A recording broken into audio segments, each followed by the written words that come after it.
Por isso eu quero te encorajar. Nós temos 80 livros, 80 inscrições, nós já temos 40. E agora nessa reta final muitas pessoas vão fazer. Eu quero que você, em nome de Jesus, no final, dê o seu nome lá, deixe os R$40. Caso você não tenha os R$40 hoje, você que é daqui de casa, não tem problema. Nós permitimos que você leve o livro, pode levar o livro, e você acerte aí durante a semana, deposite na conta da igreja, no Bradesco, ou então você transfere, ou então você traga no próprio dia, não tem problema. Amém? Então vale muito a pena, é um investimento para o teu ministério, é um investimento que vale para toda a vida. Então eu quero te encorajar, faça esse seminário, em nome de Jesus. É um evento de ensino. Nós temos tido vários eventos de ensino na igreja, e isso faz parte daquilo que é o nosso DNA. Nós estamos tendo o curso de teologia dentro da Estácio de Sá, sala 203. Amanhã não tem aula, amanhã é dia dos professores, não tem aula. A aula vai ser essa semana na quarta-feira, mas toda segunda-feira eu gostaria que você fosse fazer uma visita sem compromisso, na sala 203, lá na Estácio, no Alcântara. Eu acredito que você vai ficar muito, muito feliz, porque é o que eu me sinto quando eu chego lá. Porque a gente vê um curso de teologia que Deus tem nos levantado, com toda a modéstia, assim, né? Modéstia à parte.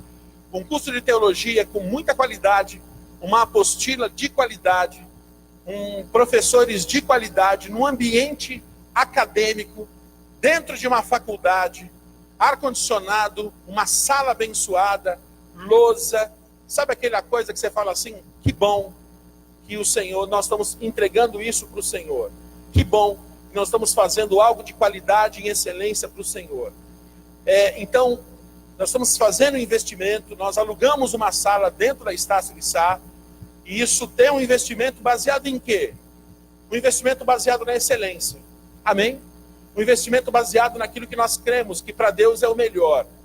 Nós poderíamos fazer aqui mesmo na igreja, mas nós estamos fazendo lá, estamos recebendo alunos de várias denominações. Só segunda-feira passada recebemos 3 novos alunos de denominações diferentes, irmãos. Amém? Essa semana aqui vai começar mais 2 alunos. E eu gostaria que você que é de casa, vai lá. E o custo é R$99. E você que é de casa, você paga R$70, e a igreja, ela completa o resto. A igreja entra com R$30, nós tiramos do caixa da igreja R$30, e você entra com R$70. E aí nós completamos para que a gente quer investir na sua vida acadêmica, na sua vida, no seu conhecimento com Cristo. Então, em nome de Jesus também, dê o seu nome lá no quiosque, que vai ser uma bênção. Nós estamos nos últimos tempos. Meus irmãos, Deus escolheu a gente para viver nos últimos tempos. Jesus está voltando. Amém? O evangelho hoje é diferente do evangelho de 1950. O evangelho hoje é diferente do evangelho de 1960. O evangelho hoje é diferente de 1970. A Bíblia diz que no final dos tempos o amor de muitos se esfriará. A Bíblia diz que no final dos tempos muitos iriam ter comichões nos ouvidos de várias doutrinas. As pessoas iam criar doutrinas próprias, doutrinas de homens. Então, ou seja, como teu pastor, nós estamos te empurrando para a Bíblia. Quem está me entendendo? Ai, mas é chato você, hein? Sou chato. Sou chato porque eu quero que você aprenda. Sou chato porque a gente está criando seminário. Sou chato porque a gente está criando, quer que você estude na faculdade. Sou chato porque a gente quer você em contato com a Bíblia. Eu não quero que o teu pastor seja o YouTube. Eu não quero que você não tenha eu quero que você busque. Eu não quero que você, eu quero que você busque o seu conhecimento. Que você pesquise. Que você crie, dúvidas. Tenha dúvidas e chegue, pergunte ao professor. Faça as suas pesquisas. E nesse final dos tempos, as pessoas vão achar que sabem de tudo, irmão. E eu vou te dizer uma coisa. Em questão de teologia é o seguinte. Quando você acha que você sabe de tudo, você não sabe de nada. E quando você acha que você não sabe de nada, você sabe de tudo. Amém? Então nós precisamos estudar. Nós precisamos aprender. Nós precisamos ir para esse livro aqui, ó. Deus escreveu um livro. Nós não podemos tratar esse livro como um livro normal. Nós temos, por exemplo, o Paulo Coelho, é um brasileiro, é um dos maiores, um dos escritores que mais vende livro no mundo, se não o maior. E ele vende livro, todo mundo lê os livros dele. Esse livro quem escreveu foi o Senhor. São 66 livros. E aqui tem gente que escreveu que é agricultor, que é profeta, gente que escreveu das mais diferentes profissões e que, estudando a Bíblia inteira, tem uma única linguagem, a linguagem da inspiração do Espírito Santo. Amém? Nós precisamos estudar, não por causa da letra, mas porque esse livro é a nossa bula, a bula da vida. Nós precisamos estar pautados nesse lugar, nesse livro aqui. É hora da gente abraçar, é hora da gente mastigar, é hora da gente ler, é hora de você pegar sua caneta, rabiscar, sem dó. Ai, mas vou riscar minha Bíblia. Risca a sua Bíblia, irmão. Não tem dó, não. Faça qualquer coisa para você lembrar depois. Amém? Em nome de Jesus. Abra sua Bíblia em Ruth. Ruth, capítulo 1. Gênesis, Êxodo, Levítico, Números, Deuteronômio, Josué, Juízes, Ruth. Ruth, capítulo 1.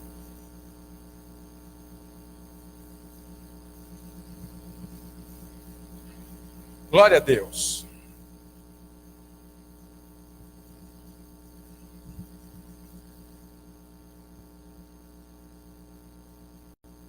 O tema da mensagem de hoje é a síndrome de órfã. Eu vou te explicar direitinho esse negócio aqui.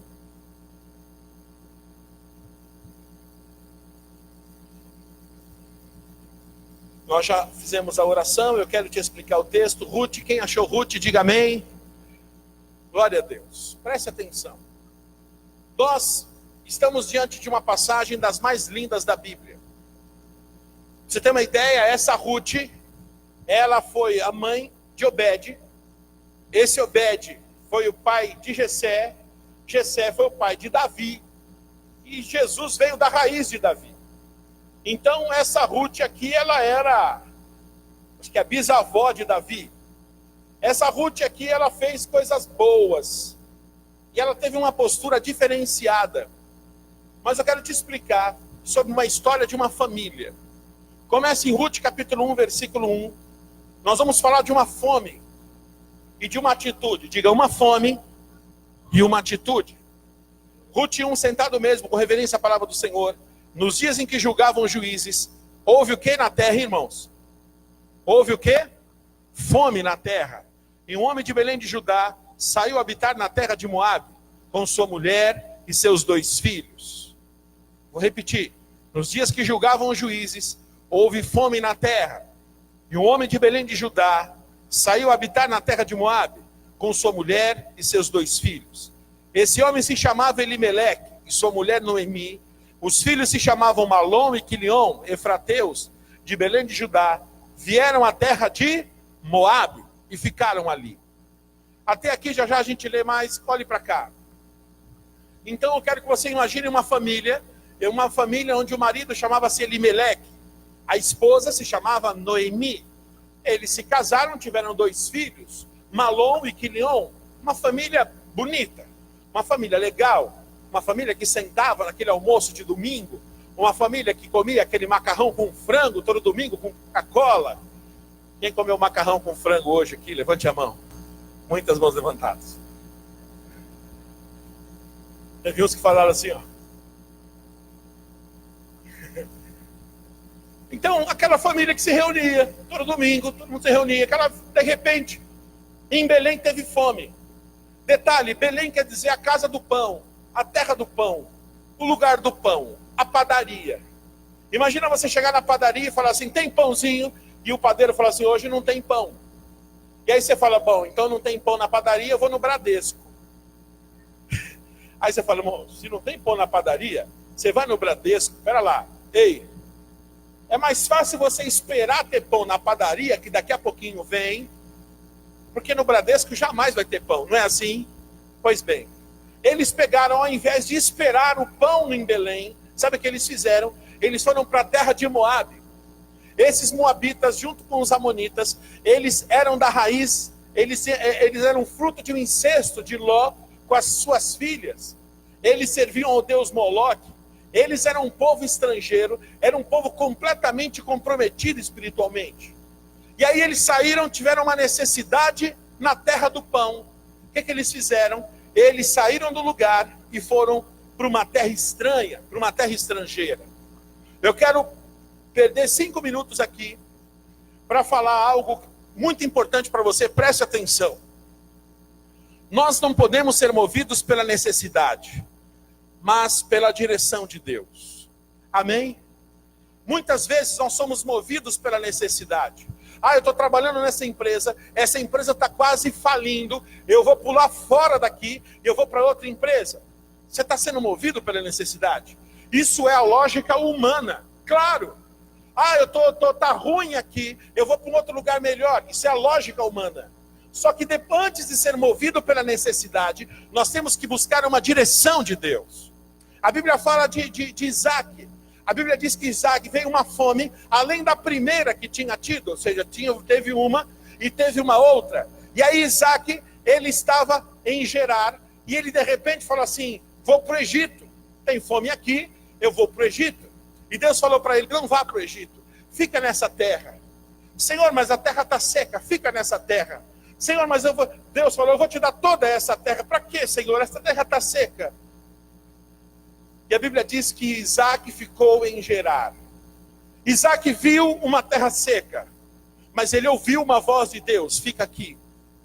Às vezes Deus manda você ficar no lugar pior. Às vezes Deus manda você fazer o que você não quer fazer. Mas quando eu sou movido pela necessidade, muitas vezes eu não consigo enxergar o espiritual. Quem está me entendendo? Porque quando eu sou movido pela necessidade, eu tenho uma reação imediata. Essa empresa não está legal, eu vou pular fora. Essa igreja não está legal, eu vou trocar de igreja. Essa camisa não está boa, eu vou para outra camisa. Então eu começo a trocar as coisas para ver se eu resolvo as coisas na minha vida. E eu esqueço a direção de Deus. Nós não podemos ser movidos pela necessidade, e sim pela direção de Deus. Deus te tirou da tua casa e te trouxe até aqui para você ouvir isso. Diga, eu não posso ser movido pela necessidade, mas pela direção de Deus. Amém? Então todas as decisões que eu e você tivermos que tomar, nós precisamos sujeitá-las à vontade de Deus. Sujeitar ao que Deus quer. Porque às vezes você quer e Deus não quer. Às vezes você quer fazer a coisa certa, mas a coisa certa na hora errada se torna a coisa errada. Diga, a coisa certa na hora errada se torna a coisa errada. Pode ser a coisa mais certa do mundo, mas pode não ser aquela hora. Por isso, irmãos, que olha, nós temos que estar linkados em Deus, ligados em Deus. Nós precisamos estar ligados na vontade de Deus. Nós precisamos nos lembrar das coisas que Deus já nos falou.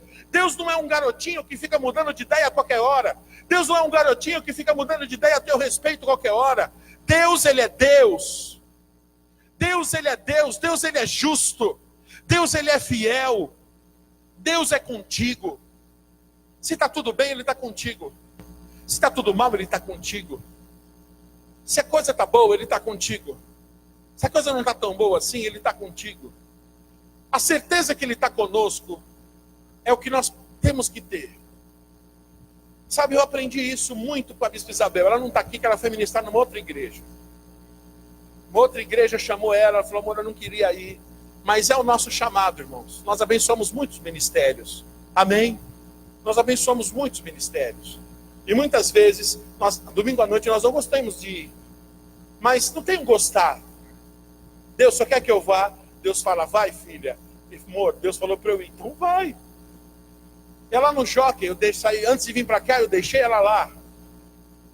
E estou orando para ver como é que ela vai voltar. Porque ela tem que voltar de Uber. E Uber não chega lá onde ela está. E eu cheguei e falei, pastor, minha mulher está aí, meu irmão. Você cuida da minha mulher aí. Você dá um jeito de trazer ela de volta para casa. Porque o Uber não chega aí. Um dos Ubers que tentou chegar lá não chegou. Então, nós precisamos o quê? E eu tô voltando, eu aprendi isso muito com a Bispa Isabel. Ela fala assim: amor, eu só quero saber se Deus está com a gente. Muitas vezes que eu e ela choramos. Muitas vezes que eu e ela nos sentimos remando sozinho. Muitas vezes acontecem coisas, e é tão legal o nosso relacionamento, que assim, às vezes eu chego para ela, a gente às vezes entra no quarto, e eu falo: e aí, o que você está sentindo? E ela fala o que ela está sentindo. Ela pergunta: e você, o que você está sentindo? Eu falo: amor, eu estou sentindo isso. E às vezes a gente sabe que aquele sentimento não é bom, mas nós precisamos expressar o nosso sentimento um para o outro, porque aquilo está trazendo cura para nós naquele momento. Eu falo: amor, eu vou te falar uma besteira, não se assuste, mas eu estou sentindo isso. E ela fala assim para mim: eu não estou assustada, porque eu estou sentindo isso. E ali eu espremo o meu coração e apresento para ela, ela espreme o coração dela e apresenta para mim. E nós oramos ao Senhor, e nós pedimos a Deus: Deus, nós só queremos um pedido, Senhor, só um. Não são dois, um. Nós só queremos saber se o Senhor está com a gente, Pai. Porque se o Senhor estiver com a gente, acabou. Se o Senhor estiver com a gente, está tudo certo. Amém? Diga: eu preciso ter certeza que Deus está comigo. Irmãos, nós precisamos chegar no pé de Deus e não largar o pé de Deus enquanto você não tem essa certeza. Porque se você não tem essa certeza, você precisa ter. Porque senão as nossas decisões são pautadas na nossa vontade. E a Bíblia diz que o nosso coração é enganoso. Nós vemos aqui uma família que passou necessidade e saiu da casa do pão, Belém, e foi para Moabe. Esse exemplo que eu trouxe para você é mais ou menos isso. Chegar na padaria: tem pão aí? Não tem pão não. Gente, não tem pão na padaria? Peraí que eu vou no Itaú. Se não tem na padaria, não é no Itaú que vai ter. E eles foram para Moabe. Chegando lá, sabe o que aconteceu? Viveram uma tragédia. Elimeleque, o marido, morreu. Malom morreu. Quilion, o outro filho, morreu. Antes de morrer, Malom tinha arrumado uma esposa. Quilion tinha arrumado uma outra esposa. Eu não sei exatamente como eram essas mulheres, mas a Bíblia diz que elas serviam a outros deuses. Elas eram moabitas, elas serviam a outros deuses. Então, eu vou contextualizar para você entender. Você imagina aquela família judia, aquela família de crente, que mudou, e Deus não mandou mudar. E de repente, um dos filhos conhece uma garota no baile funk. Conhece uma outra que é viciada em crack. E aí o pai e a mãe põem a mão na cabeça e falam assim: meus filhos. Só que a mãe, sabe, a Noemi falou assim: eu vou transformar, eu vou converter essas meninas. E aí chamou Ruth, chamou Noemi e começou a discipular elas, começou a tratá-las como filha, começou a cuidar delas, começou a tratar elas. Vamos ler Ruth capítulo 1, versículo 3. Olha a tragédia. Morreu Elimeleque, marido de Noemi, e ficou ela com seus 2 filhos, os quais casaram com mulheres moabitas. Eu estou lendo Ruth 1:4, quem está comigo? Os quais casaram com mulheres moabitas, era o nome de uma Orfa e o nome de outra Ruth, e ficaram ali quase 10 anos. Morreram também ambos, Malom, os 2 filhos, e Quilion, ficando assim a mulher desamparada dos seus 2 filhos e de seu marido. Então se dispôs ela com suas noras e voltou da terra de Moabe, porquanto nesta se ouviu que o Senhor, diga nesta, se ouviu que o Senhor se lembrara do seu povo, dando-lhe pão. Irmãos, quando nós estamos no centro da vontade de Deus, Deus sempre lembra daquele lugar. E elas chegaram e foram para Moabe. E de repente, ficam sabendo. Está sabendo da última? Não, o que foi? Saiu no Facebook. Está sabendo do babado? Qual é o babado? Tarsim de pão em Belém. Chegou pãozinho na padaria. Ó, teve fome em Belém, mas Deus se lembrou de Belém. E elas colocaram a mão na cabeça e falaram assim: por que a gente saiu de lá? Irmãos, quando eu sou movido pela necessidade e não pela vontade de Deus, é a parte mais triste da história. Sabe por quê? Porque eu saio da vontade de Deus, eu passo por uma breve melhora, mas eu começo a ver história. Olha como é que está. Eu vou sair dessa empresa porque a empresa vai falir, e de repente você sai da empresa e você escuta: e aí, sabe da empresa? Faliu, não faliu? Não, não faliu. Abriu 3 filiais. E você foi mandado embora? Não, eu fui promovido. Quando você é movido pela necessidade, não pela vontade de Deus, você sai do lugar da bênção. E o lugar da bênção pode ser a pior aparência, mas é o lugar que Deus se lembra. Você pode dar glória aí? O lugar que Deus te quer pode ser uma terrível aparência, mas é o lugar que Deus te quer. Então o lugar que Deus te quer muitas vezes não é o mais bonitinho, não. Quando Ló escolheu as campinas saiu e deu em Sodoma e Gomorra. E Abraão escolheu o deserto. Irmãos, Deus está contigo. Irmãos, tem muita coisa boa para acontecer na tua vida ainda esse ano. Irmão, não se deixe levar por qualquer conversinha no teu ouvido, não. Irmão, não arreda o pé enquanto Deus não falar contigo. Amém? Deus te trouxe da tua casa para falar contigo. Não arreda o pé. E seja teimoso. Ai, mas vamos. Deus não falou comigo. Deus não falou comigo ainda. Quando Deus falar, eu vou. Não, mas Deus tem que falar. Tem. Eu não posso fazer nada sem a vontade de Deus. E aqui essas mulheres, irmãos, passaram por uma situação difícil. Como eu disse, o marido morreu, o filho de um morreu, o filho morreu, os 2 filhos morreram, o marido morreu, e sobraram 3 mulheres, 3 viúvas, Noemi, Orfa e Ruth. Eu quero que você imagine Noemi. Eu quero que você imagine uma senhora, uma nora, uma sogra, que deu toda a atenção do mundo a 2 noras.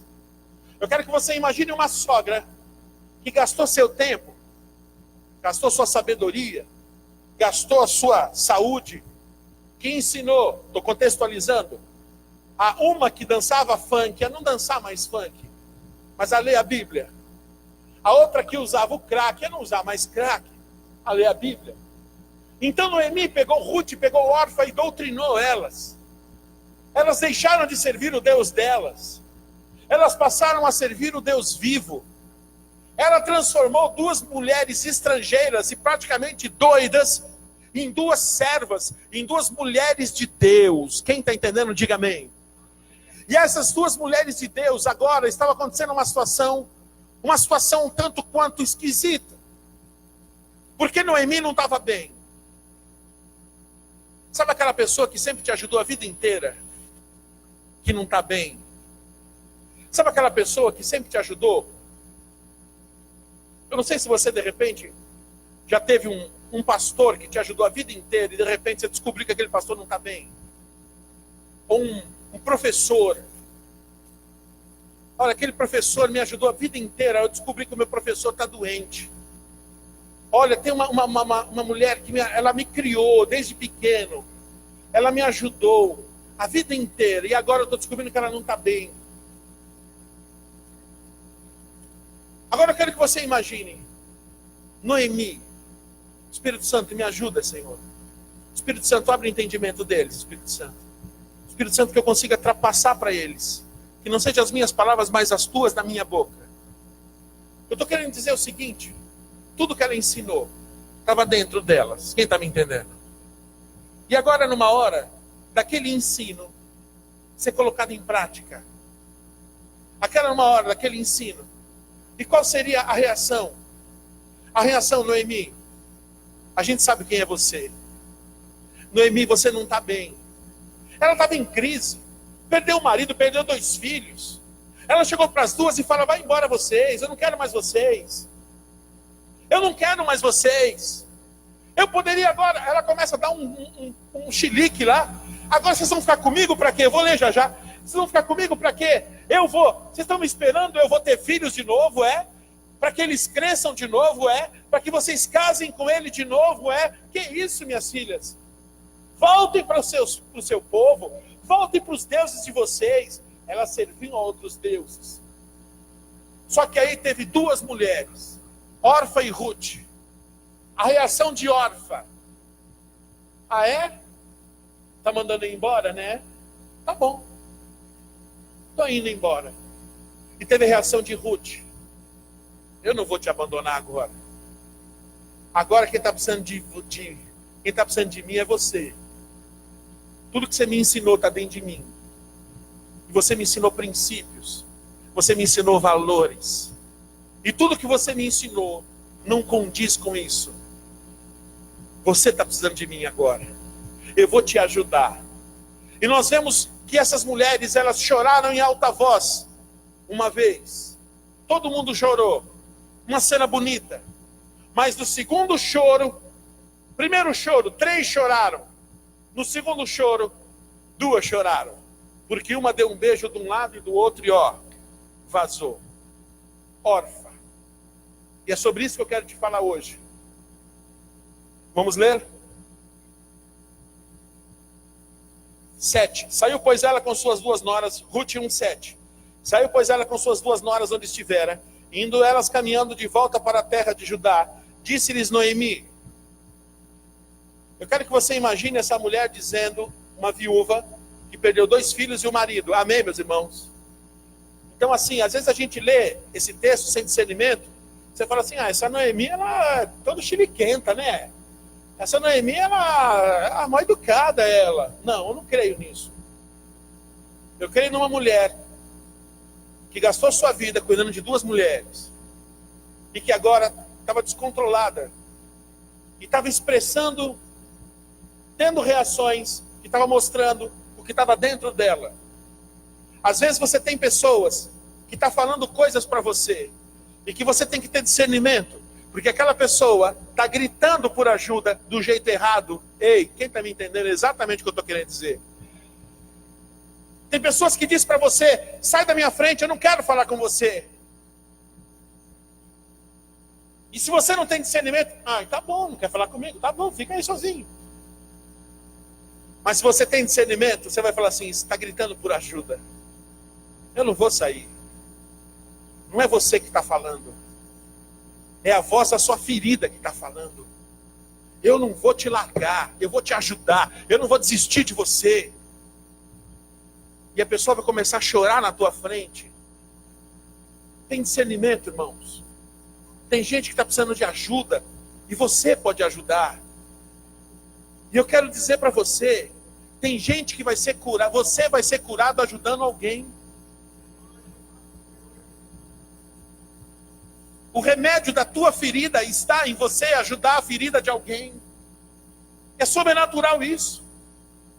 E de repente você vai sentar com uma pessoa essa semana e falar assim: não, não é assim não. Você precisa ter fé. E você, só você, com você mesmo, você fala assim: gente, eu também estou precisando ter fé. Não, você precisa acreditar. Você não pode desistir. Você tem que caminhar mais um pouco. Você está dizendo para aquela pessoa, mas você está ouvindo o que você também está precisando ouvir. Quem está me entendendo? E Deus te usa para falar o que você está precisando ouvir. E é curado aquela pessoa através da tua boca e você através da sua própria boca. Que coisa doida. Quem não tem o Espírito Santo não entende isso. E Deus quer te usar. Mas eu vim aqui te dizer, irmãos, não desista das pessoas. Não desista de você mesmo. Não desista de viver o teu sonho. Não desista do teu sonho de casamento. Não desista do teu sonho profissional. Não desista do teu sonho ministerial. Não desista. Não é uma frase que vai... Irmãos, eu conheci um pastor que morreu por causa de uma frase. Eu nem repito essa frase. Mas uma frase matou um ministério de um pastor. E foi um pastor que incentivou o meu ministério. Uma frase matou o ministério desse pastor. Irmãos, o diabo é sujo. E o diabo quer te matar. Então quando você vê Noemi aqui agora, não tem a Noemi como uma mulher chiliquenta. Tem uma mulher que está precisando de ajuda. Noemi 8. Disse-lhes Noemi, ide, voltai cada um à sua casa, e o Senhor use convosco de benevolência. Acompanhe, por favor, Ruth 1:8. Irmãos, não faça outra coisa nesse culto a não ser acompanhar a Bíblia, por favor. O culto acaba às 8h30, são 15 para as 8, nós vamos acabar 8h30 o culto. 8h30 você vai embora para casa, esse tempo é do Senhor, não gaste fazendo outra coisa, não pense em outra coisa. Essa palavra vai trazer cura para você essa semana. Tem coisas que se você não escutar agora, você vai sofrer durante essa semana. Eu não estou profetizando. Eu estou te dizendo que Deus está trazendo vacina. Ruth 1:8. Disse-lhes Noemi, ide, voltai cada um à casa de sua mãe, e o Senhor use convosco de benevolência, como vós usaste com os que morreram e comigo. O Senhor vos dê que sejais felizes, cada uma em casa de seu marido. E beijou-as, elas porém choraram em alta voz. Diga, choraram em alta voz. Dá uma espiadinha no 14, que tem outro choro aí. No 14. Abra a Bíblia. Está com a Bíblia aberta aí? Cadê a Bíblia? Tua Bíblia, Bismarck, cadê? Você está sem Bíblia? Tem uma Bíblia para emprestar para o Bismarck aí? Precisa de Bíblia, irmão. Precisa de Bíblia. Você está na igreja, precisa de Bíblia. Eu não aceito ninguém sem Bíblia aqui não, irmão. Não aceito. Quem tiver sem Bíblia, arruma uma Bíblia.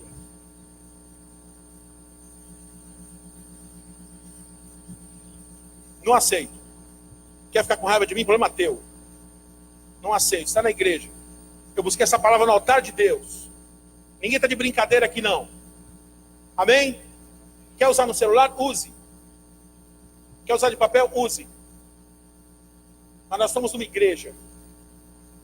Tá? Ruth 1, versículo 9. Note que no 9 tem um choro. Note que no 14 tem outro choro. Em Ruth 1:14. Então, de novo, choraram em alta voz. Orfa, com um beijo, se despediu da sua sogra, porém Ruth se apegou a ela. O 15. Disse Noemi, eis que tua cunhada voltou ao seu povo e aos seus deuses. Voltou ao seu povo e aos seus? Está entendendo que Orfa era idólatra, sim ou não? Também tu volta após tua cunhada. Olha o conselho dela. Disse, porém, Ruth, não me inses para que te deixes. Não me obrigue a não seguir-te, porque onde quer que tu fores, irei eu. Onde quer que pousares à noite, ali pousarei eu. O teu povo é o meu povo, o teu Deus é o meu Deus. Onde quer que morreres, morrerei eu, aí serei sepultada. Faça-me o Senhor o que bem lhe aprouver, se outra coisa que não seja a morte me separar de ti. Amém? Orfa, Ruth. Orfa. Passou pelo primeiro choro. No segundo choro não aguentou, foi embora. Voltou para os seus deuses. Orfa é o tipo de pessoa que fica perto de você enquanto você tem alguma coisa para dar. Quando você não tem mais nada para dar para aquela pessoa, ela vai embora. Você está entendendo? Orfa é aquele tipo de pessoa que o que ela recebeu, ela não põe em prática. Orfa é o tipo de pessoa que conhece a letra, mas não conhece a revelação. Orfa é o tipo de pessoa, eu brinco desse jeito. Orfa é o tipo de pessoa que chega como se fosse com um carregador de celular e fala assim, ó, estou precisando carregar meu celular, empresta aí. Empresta, aí ele vira o pescoço e tum, e suga você, aproveita de você. Aproveita, suga o seu tempo, suga a sua atenção, acha que você só tem atenção para essa pessoa, e se quando você não dá atenção, fica de bico, e depois quando você fala, olha, eu não estou conseguindo mais te atender, porque eu estou com um problema, a pessoa tira o carregador do celular, tá bom, vou procurar outra pessoa. Ó, pessoa que só está perto de você enquanto você tem uma coisa para dar. Mas quando você precisa de ajuda, não te ajuda e pula fora. E a síndrome de órfã é uma coisa que nós temos dois objetivos nesse culto. Primeiro é você não cair nela. Segundo é você ser vacinado contra ela. Amém? Primeiro é você não cair nela. Porque órfã não aguenta a dificuldade, foge. Ruth é diferente. Quanto mais difícil for, mais fiel ela fica. Está difícil, vai embora, Ruth. Onde quer que tu fores, irei eu. Onde quer que pousares a noite, ali pousarei eu. O teu povo é o meu povo, o teu Deus é o meu Deus. Somente a morte vai me separar de ti. É uma nora dizendo essa frase para uma sogra. Ela amava a sogra? Amava. Mas a voz daquela nora era uma voz de valores que ela tinha aprendido a vida inteira. Deixa eu te fazer uma pergunta, olhe para cá. Todos os cultos que você já participou, aqui, em outras igrejas, qual é a voz que tem dentro de você? Todos os seminários que você já participou, congressos, encontros, retiros, acampamentos, qual é a voz que foi criado dentro de você? O conteúdo que está dentro de você, desde que você se converteu, qual é a voz que tem no meio da crise? Quantos choros você consegue chorar? Porque Ruth chorou os dois, Órfã só chorou um. No segundo ela pulou fora. Órfã é ingrata, órfã é egoísta. Agora que não tinha mais nada para aprender, voltou para o seu povo, voltou para os seus deuses. Noemi, você tem mais alguma coisa para me ajudar? Não. Tem mais alguma coisa para me ensinar? Não. Então eu vou voltar para o baile funk. Não, pera lá, mas tudo que eu te ensinei. Acabou, estou indo embora. Voltou para os seus deuses. Órfã é ingrata. Órfã não aplica o que aprendeu. Órfã não é filha. No versículo 11. Alguém lê o versículo 11, por favor. Note como é que Noemi tratava ela como filhas. Quem pode ler? Ruth 1:11.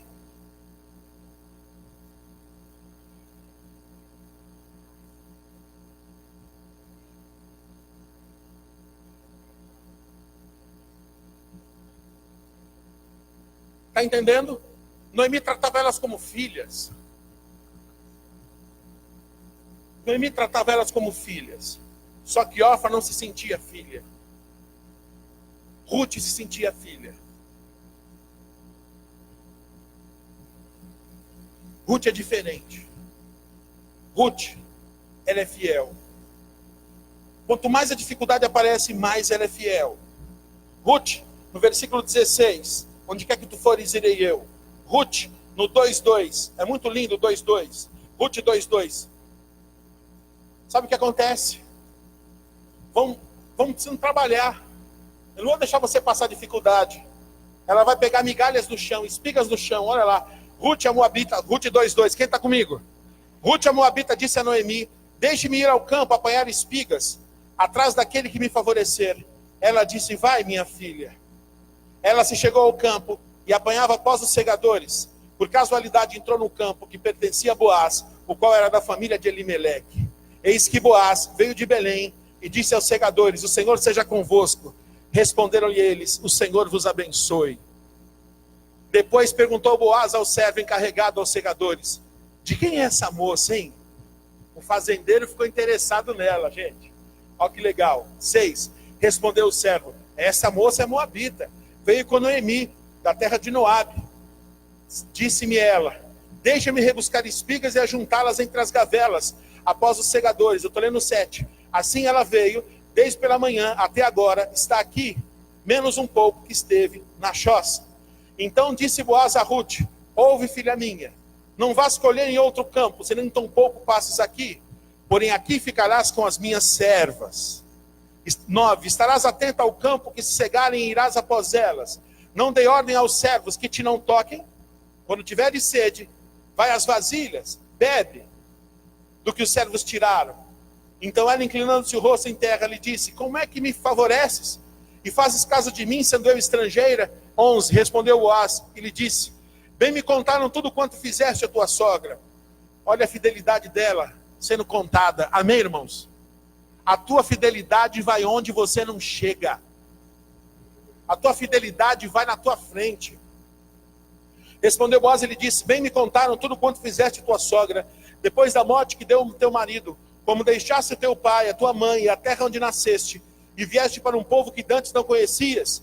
O Senhor retribua o teu feito, e seja cumprida a tua recompensa no Senhor, Deus de Israel, sob cujas asas vieste buscar refúgios.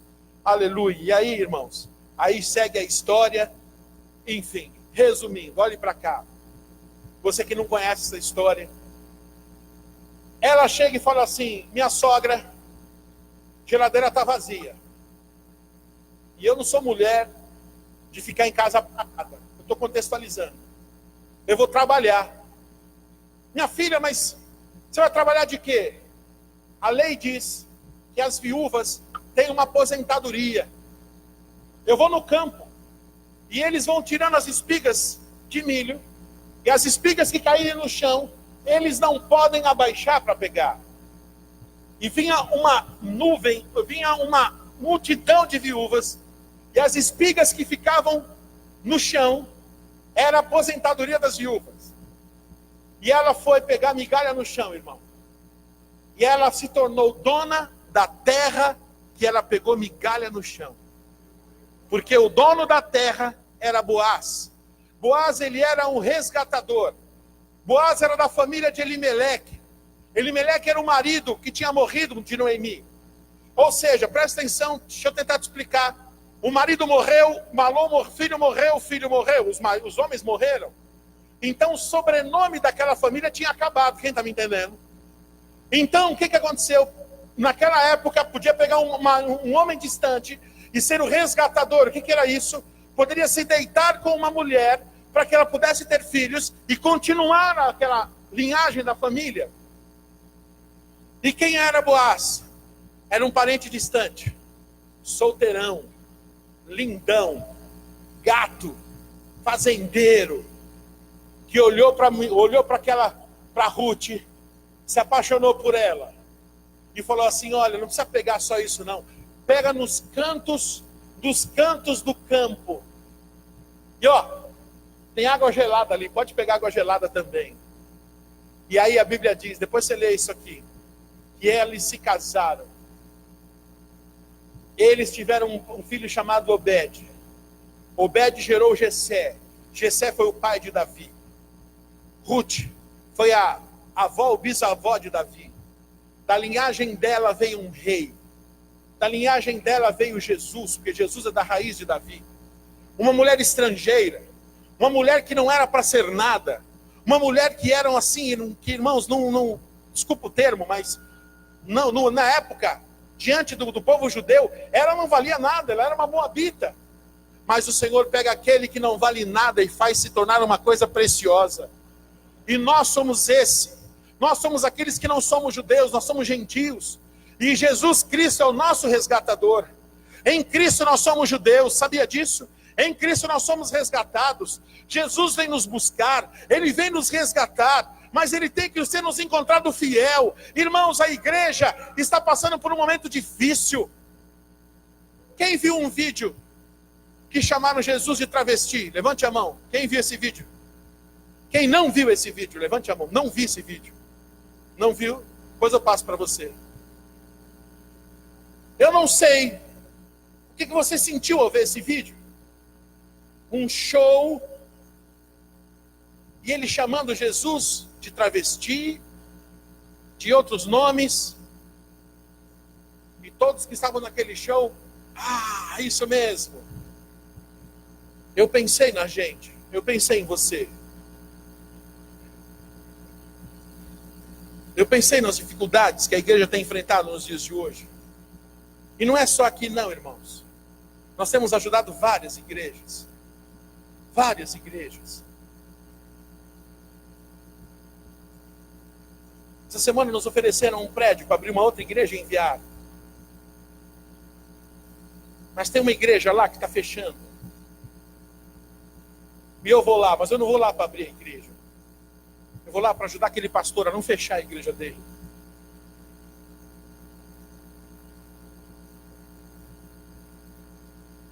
Eu descobri que tem um monte de pastor indo lá para comprar a igreja, para comprar as cadeiras,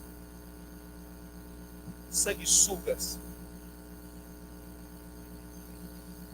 Mas eu vou lá, eu vou falar para ele: a tua igreja não vai fechar. Nós vamos mandar um povo de lá para cá. Nós vamos evangelizar esse bairro aqui.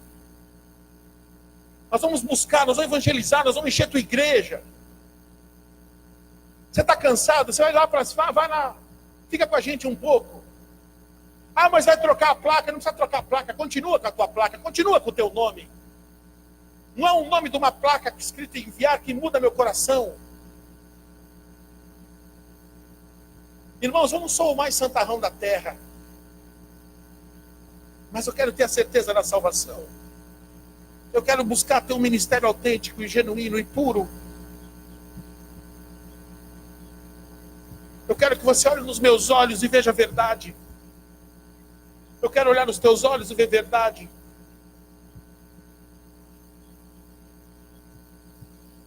Órfã ficou enquanto valia a pena. Quando o bicho pegou, pulou fora. E nós estamos nos últimos tempos. Jesus falou: porventura haverá fé na terra quando o Filho do Homem voltar. Igreja do Senhor, se a gente não discernir que nós somos a igreja que vai, provavelmente nós vamos ver a volta de Jesus. Se a gente não discernir essa frieza na fé, se a gente não discernir que Jesus está às portas, se a gente não discernir que essa confusão na nossa mente tem um dedo do diabo para nos afastar de Deus, da igreja depois de Deus, se a gente não discernir isso, nós somos perdidos. Se a gente não discernir a guerra, nós somos perdidos. E a pergunta é essa que eu me faço: tudo que Noemi ensinou para a órfã, ensinou para Ruth, tudo que ensinou para Ruth, ensinou para a órfã, e quais foram a reação das duas no meio da crise? Porque uma se tornou fiel, outra se tornou egoísta. Uma pulou fora, a outra se apegou. Mas você é viúva, você é tão nova, vai embora, casa com outro homem. Não, eu vou cuidar de você. Você cuidou de mim, agora eu vou cuidar de você. Ela teve uma atitude sem querer nada em troca, e Deus deu o que ela precisava. Quem está me entendendo? Ela não teve aquela atitude para ter um resgatador, ela não teve aquela atitude para ter um casamento, ela não teve aquela atitude para ser rica, ela não teve aquela atitude para ter... Irmãos, ela que foi para uma terra diferente, ela voltou para Belém. Ela foi para Belém, ela era de Moabe, e numa terra distante, ela vai pegar migalhas, trocando em miúdos. Era mais ou menos alguém que fosse numa padaria, pegar migalha do chão, abrir o lixo. Não, lixo acho que não é uma comparação, porque não era lixo, eram espigas que caíam no chão, que elas podiam pegar, mas era resto. Ela se submeteu, mas a sua sogra não passou fome.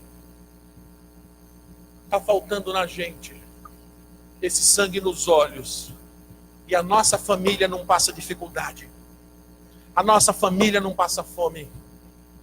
E Deus vai, irmãos, Deus pode estar te colocando numa situação mais insignificante. Você pode estar se sentindo uma pessoa até um tanto quanto pela carne humilhada. Meu Deus, por que eu estou fazendo isso? Eu estou me submetendo a isso? Eu já trabalhei em grandes empresas, eu já conheci pessoas famosas, eu já me relacionei com pessoas assim. Agora olha na situação que eu estou, que absurdo. Irmãos, você está no centro da vontade de Deus, e no centro da vontade de Deus, Deus tem algo preparado para você. Deus está mandando te dizer isso. Continua na vontade dele, continua no centro da vontade dele. O que você está olhando pode ser uma terra seca, mas a semente é bendita. E se a semente é bendita, ela cresce na terra seca ou na terra molhada. Curva a tua cabeça, fecha os teus olhos.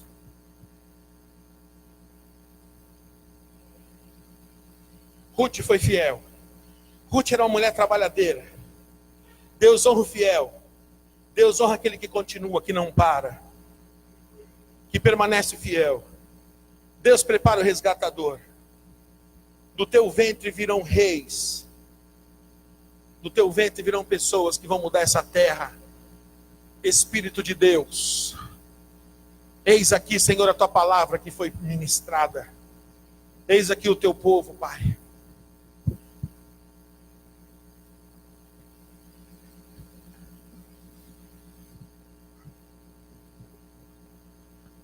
Ela se chamava órfã.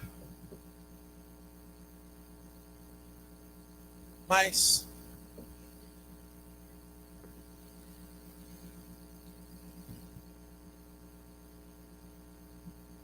ela teve uma atitude muito ruim. Eu quero dizer para você,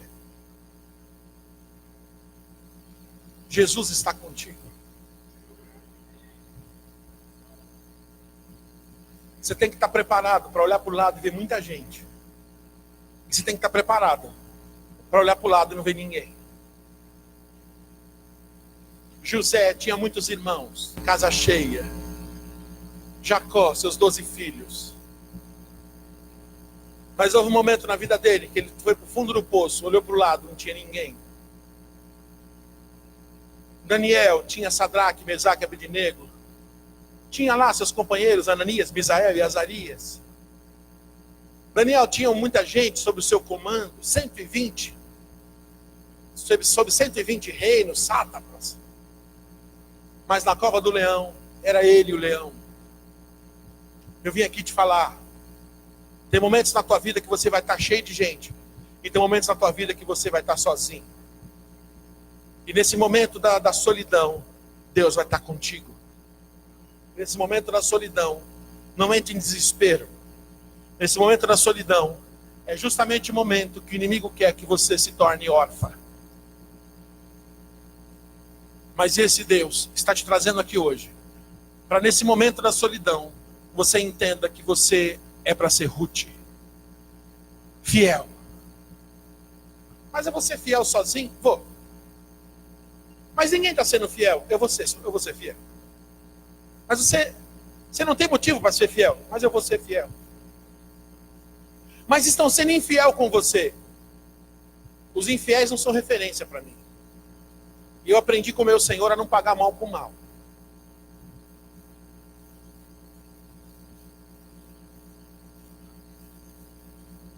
O Senhor Jesus está aqui. Amém. Espírito Santo. Faz um fundo. Espírito Santo. Fala o que eu não consegui falar. Faça o que eu não consegui fazer. Convence o que eu não consegui convencer. Explica o que eu não consegui explicar. Chega onde não consegui chegar. Faça o que eu não consegui fazer. Alcance essas pessoas que estão nos vendo ao vivo e pela gravação no Facebook. A palavra é tua. Senhor, que cada um entenda o propósito dessa reunião. Que o propósito é a gente entender que a gente não pode se tornar órfã. Nosso papel é ser Ruth. E que a gente tem que se preparar para no dia que as Noemis, que nos ajudaram a vida inteira, se tornarem tristes, nos momentos difíceis, não justifica a gente abandonar elas. Eu quero que você agora, da parte de Deus, o Senhor te faça lembrar pessoas que te ajudaram. Pessoas que te ajudaram. Pessoas que te ajudaram a vida inteira. Pessoas que não te abandonaram. Pessoas que te ajudaram, que não te abandonaram. Pessoas que te discipularam. Pessoas que cuidaram de você. Que talvez hoje faz tempo que você nem sequer liga para essa pessoa.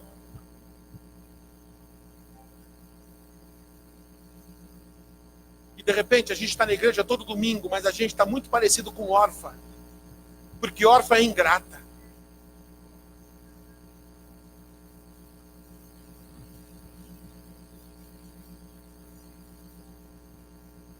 Talvez você esteja aqui falando, olha, no final do culto eu vou pedir uma oração para o apóstolo. Mas talvez não tenha passado na sua cabeça de chegar no final do culto e perguntar se eu estou precisando de alguma coisa. Se tem comida na minha geladeira. Talvez não tenha passado na tua cabeça isso hoje. Eu estou usando a minha vida como exemplo. Graças a Deus, Tem comida na minha geladeira. Graças a Deus. Minha casa está suprida. Mas talvez pessoas que você sempre pediu ajuda, talvez precise da sua ajuda. E talvez você esteja no momento dizendo, gente, agora eu não posso ajudar ninguém, viu? E Deus está falando, é agora que eu quero que você ajude. E você começa e fala assim, Deus, você está de brincadeira, porque eu já tive tão melhor. Eu já tive momentos melhores para ajudar tanta gente, agora eu não estou podendo ajudar ninguém, só aprendendo a ajudar. E Deus está falando, vai filho. Vai que eu tenho suprimento no meio do nada. Eu tenho espigas para te dar. Vai filho, que eu tenho resgatador para te dar. Vai filho, que não vai te faltar nada. Deus está te levando nesse culto como um agente de paz. Deus está te levando nesse culto, irmãos. Vou te falar. E essa porção é para você. Porque de manhã a revelação foi diferente. O Senhor está mandando te dizer que você vai fazer pequenas coisas essa semana. Coisas que não te custam nada. Coisas que não te custam nada. Uma oração pelo WhatsApp de 1 minuto em áudio para uma pessoa. Não te custa nada. Uma pessoa, de repente, você sair daqui, no teu carro ou em casa, fazer uma oração pelo teu pai, pela tua mãe, e dizer, pai, mãe, eu quero agradecer a Deus pela vida de vocês, o quanto que vocês são especiais para mim. Faz tempo que eu não digo que eu os amo. Eu apenas quero dizer que eu sou grato por tudo que vocês fizeram por mim a minha vida inteira. E que todos os ensinamentos que vocês fizeram por mim, mãe, está dentro de mim. E mãe, você está viva dentro de mim, através dos seus princípios. E você vai gastar 30 segundos com isso, mas vai mudar a vida de uma pessoa. E talvez você esteja aí falando assim, gente, como eu gostaria que alguém fizesse isso comigo. E Deus está falando para você, planta, semeia o que você quer colher. Se quereis que vos faça, façai vós também. Faça o que você quer receber. Talvez esse seja o caminho mais curto. Eu quero terminar essa palavra, ainda de cabeça baixa. Quero falar sobre o espírito de orfandade. De manhã nós falamos sobre isso. Essa semana eu estudei bastante sobre o espírito de orfandade. O espírito de orfandade, ele traz rejeição.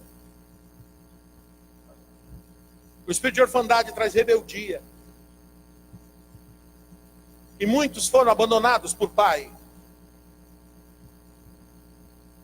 E se você teve problemas com o teu pai, eu estou falando pai, a figura paterna. Se você tem problema com o teu pai, libera perdão pela vida dele agora. E eu não estou falando isso para você, porque quem esteve no culto de manhã ouviu a mesma coisa. Porque a figura paterna, infelizmente, foi roubado do Brasil a paternidade. Foi criada uma madroeira. Uma padroeira. E a padroeira é uma mulher. Engraçado isso. Se fosse padroeira, devia ser um homem pelo menos. Mas eu quero te falar, não de um ídolo. Eu quero falar, talvez o seu pai não tenha te dado o que você pediu a ele. E nem o que você quis, porque ele não teve para te dar o que você quer. Porque só consegue dar o que nunca teve pelo Espírito Santo. E o teu pai não teve o Espírito Santo que você está tendo hoje. E esse espírito de orfandade, ele machuca. Esse estudo que eu fiz diz que a falta de paternidade desconcerta a vida de uma pessoa. A vida da pessoa fica desconcertada a vida inteira, sem rumo a vida inteira.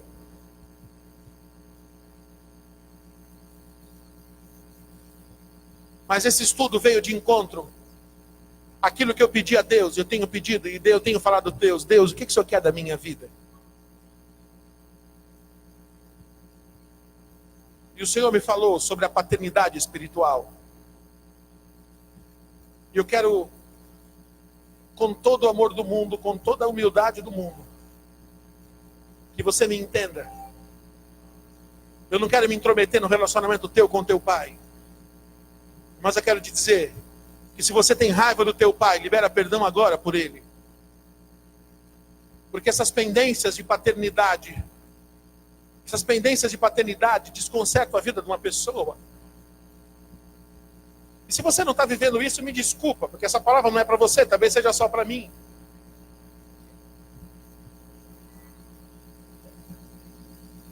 Mas a paternidade traz cura. E pessoas que não tiveram bons pais, não têm sido bons pais. E a ferida que causaram em você talvez esteja causando nos seus filhos.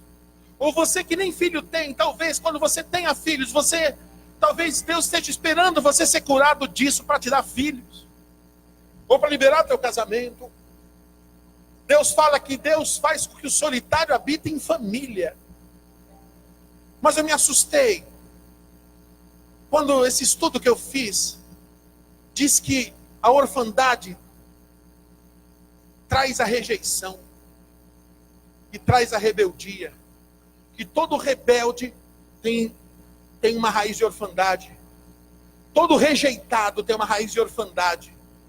E que a situação paterna mal resolvida traz rejeição, rebeldia e uma série de outras coisas.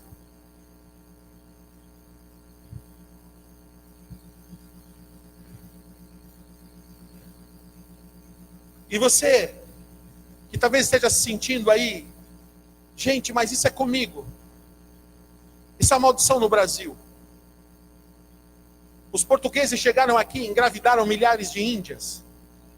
E a primeira geração no Brasil foram de índias grávidas, que nasceram filhos que não souberam que eram os pais. A primeira geração no Brasil foi de índias grávidas de portugueses. Uma geração de órfãos. E a falta de paternidade espiritual, paternidade física e espiritual, ela vem com uma maldição no Brasil, não é de hoje. E o resgate dessa paternidade, ela traz cura para a vida da pessoa, traz cura para a vida do homem, traz cura para a vida da mulher. E talvez você tenha crescido, você se tornou uma pessoa grande hoje, responsável pelos seus atos. Mas dentro de você ainda está gritando aquele órfão. Está gritando aquela pessoa órfã.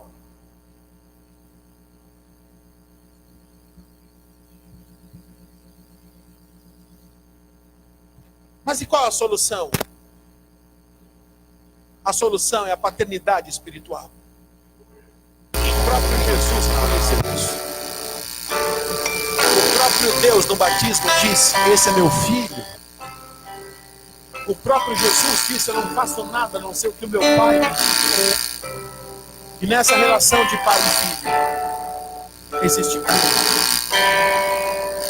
Por isso eu quero que você fique em pé agora. Nós vamos orar pela tua cura.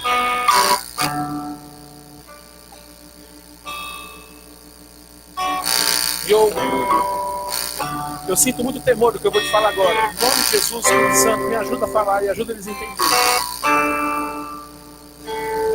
Mas eu tenho orado, irmãos. Eu tenho orado perguntando a Deus: Deus, qual é o meu papel? O que o Senhor quer de mim? Esse estudo que eu fiz me aproximou muito do que Deus quer da minha vida. E Deus quer que eu gere a paternidade espiritual sobre a tua vida. E todo qualquer. Isso tem um estudo que é chamado no hebraico de Gibor. Gibor é o valente que pega a flecha e lança. É um valente que Deus levanta de carne e osso para ser o seu pai. Um pai adotivo. Um pai espiritual. Então eu quero te falar, com muito temor, e que Deus me perdoe qualquer tipo de... Enfim. mas Deus está mandando ser teu pai.